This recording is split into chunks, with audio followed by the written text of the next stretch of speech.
Well, we have an update for you. 10 U.S. Navy sailors detained by Iran's military overnight and now released peacefully, but not without controversy. It's an international incident drawing reaction from a PA politician. It's the apology now seen around the world. It was a mistake.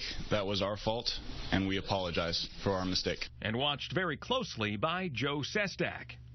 These seas out there, these oceans, these waters are owned by everyone. It's a tough situation out there. Sestak should know. Now running for U.S. Senate, the former three-star admiral once led an aircraft carrier battle group and says his time in the Persian Gulf was especially dicey, recalling how hundreds of small vessels from military riverine boats to small-time cigarette smugglers crowded the waters and were frequently boarded when adrift in protected seas. And while considered common procedure, these pictures of American servicemen and women in submissive positions to Iran still aren't easy to look at.